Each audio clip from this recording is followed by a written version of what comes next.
Twizere ko mukomeje kugubwa neza aho muherereye hose hirya no hino ku isi, yaba bari mu Rwanda, muri Afurika muri rusange n'ahandi hose ku isi, muri Amerika n'i Burayi no muri Aziya. Reka twizere ko muri amahoro nk'uko duhora tubibifuriza. Iyi rero ni Nzuri Business Group Limited nk'uko mwagiye mubibona ku maskrini yanyu. Turabamenyesha yuko twarimutse ntabwo tugikorera ku Muhima kuri Yamaha, ahubwo ubu turi mu mujyi wa Kigali rwagati mu nyubako ya Centenary House muri etage ya kabiri. Ukizamuka muri esanseri rwose ukata iburyo bwawe ugahita ugera kuri office ya Nzuri Business Group Limited.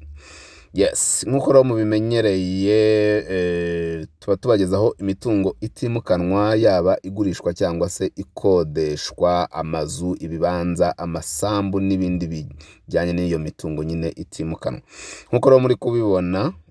Ariko kandi mbere yuko mbabwira iyi mari tugiye kubereka idasanzwe, reka nkwibutse wowe ugiye kuri Nzuri bwa mbere cyangwa se usanzwe ujyaho ariko ukaba utarakanda subscribe kuri channel ya Nzuri Market, reka nkwibutse gukanda subscribe. Kanda subscribe nyabuneka, kuko iyi channel icaho imari nziza kandi zihendutse, kugira ngo utazuyaza kuzajya ubona imari nziza cyane. Nk'uko rero muri kubibona, tubatembereye mu karere ka Bugesera, mu murenge wa Musenyi, iruhande neza cyane rw'umurenge w'umujyi cyangwa se rw'umurenge wa Nyamata.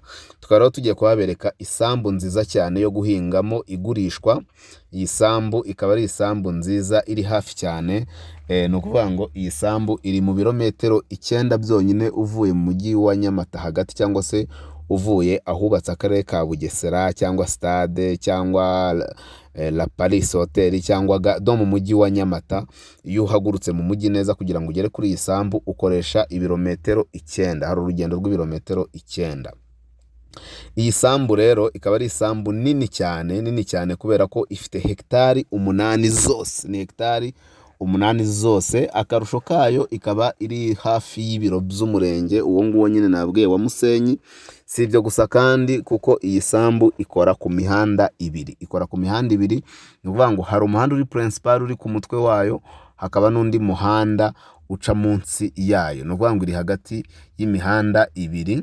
Hanyuma kandi ikagira n'ikindi gice kiri munsi y'umuhanda, kuko akarusho k'iyi sambu nuko ikora ku mazi. Ni isambu ikora ku mazi. Murabizi ntiwahinga nta mazi nta bihingwa.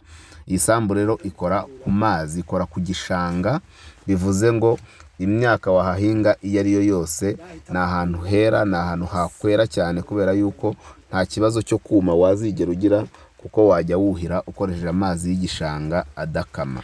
Iyi sambu rero nk'uko nabibabwiye ni hegitari 8 zose, kandi zikaba ziragurishwa ku mafaranga make cyane, ku giciro gito cyane. Akarusho k'iyi sambu nuko nk'uko nabibabwiye iri hafi cyane y'umujyi, kubera ko mu myaka itaha cyangwa se mu myaka iri imbere ushobora no gukenera kuhexploita mu bundi buryo utahahinga. Ushobora no kuzakatamwa ibibanza mu gihe runaka. Nk'uko nabibabwiye ni iruhande rw'ibiro by'umurenge, ni ku mihanda, hari amazi ya wasaka atari n'igishanga gusa, hari amashanyarazi.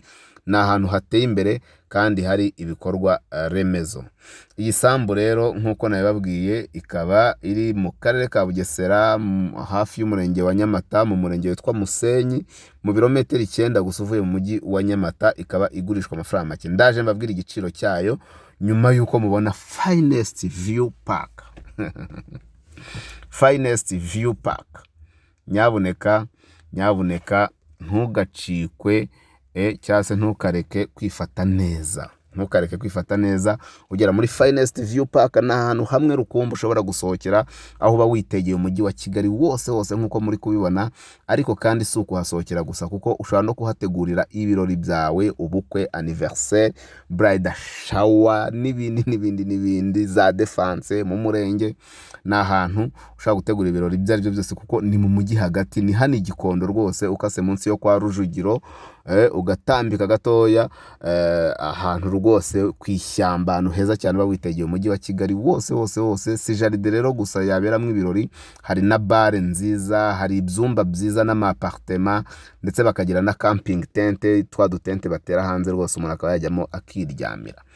Yes, ni karibu cyane rero. Nkuko rero nari mbibasezeranyije, twigarukire ku isambu yacu. Murabona ko ikora ku gishanga nkuko nabibabwiye, nyine ikora ku gishanga kibamwo amazi adakama, ku buryo kuyakura uruhinga biroroshye cyane. Igiciro cy'iyi sambu ni miliyoni 13 kuri hegitari imwe. Hegitari imwe ni miliyoni 13, ariko ziganirwaho, ziri negotiable. Bivuze ngo niba tuvuze ngo ni miliyoni 13 kuri hegitari imwe, kandi twaba twabwiye ko hari hegitari 8, ushobora kugura bijyanye n'ubushobozi bwawe. Ushobora kuvuga uti ngewe ndashaka hegitari wenda 3, ndashaka se 2, ndashaka se 5, cyangwa se ndazishaka zose uko ari 8. Gusa nyine nkuko mbibabwiye, igiciro ni miliyoni 13 z'amanyarwanda, ariko ziganirwaho. Ni igiciro s'il vous plaît, mubyumve neza, please. Ni igiciro, ntabwo ari ihame. Igiciro ni miliyoni 13 ziganirwaho. Wowe wahageze ugashimiye isambu, ariko ntiyo cyatumye muyigaya, kuko ni ahantu hafi y'umujyi wa Kigali. Uretse no kuba hafi y'umujyi wa Nyamata, ni ahantu hafi cyane, kandi ku muhanda ushobora kugura amafaranga make. Hari imihanda myiza, wana nanjye nayo najyanye y'ivatiri kuhagera. Ni ahantu heza cyane. Rero igiciro ni miliyoni 13 ziganirwaho. Nyabuneka abantu mumaze iminsi mumbaza amasambu. Ngisambu nayibazaniye, iri hafi y'umujyi, iri hafi ya Kigali. Ntigucike rero, ni miliyoni 13, negotiable, hegitari 8 zose ukazegukana ku mafaranga yawe wavuze utanga, tukakugabanyishiriza. Niba rero ukunze isambu, hamagara ya nimero yacu murayizi, ariyo 0788 48 67 cyangwa se wahamagare 0781 inshuro 3 01223. Si ibyo gusa rero, ushobora kudusanga aho dukorera nkuko natangiye mbibabwira, ni mu nyubako ya Centenary House mu mujyi wa Kigali rwagati. Ukazamuka muri etaje ya 2, uzamutse muri esanseri, ugahita ukata iburyo bwawe muri etaje ya 2, ugahita uza muri Nzuri Business Group Limited, tukajya kukwereka isambu ukayigura, cyangwa se tukakwereka n'izindi mari zose dufite, amazu, ibibanza n'ibiki byose. Ariko kandi nawe ugurisha, ngwino hadusange tujye kukugurishiriza, kandi rwose mu gihe gito cyane ube ubonye umukiriya, utarindiriye za cyamunara, utarindiriye ko stress iba nyinshi. Ngwino tukugurishirize, ubundi rwose witurize cyane. Kanda subscribe nyabuneka utarabikora, kanda subscribe. Ni karibu wacu, umukiriya ni umwami.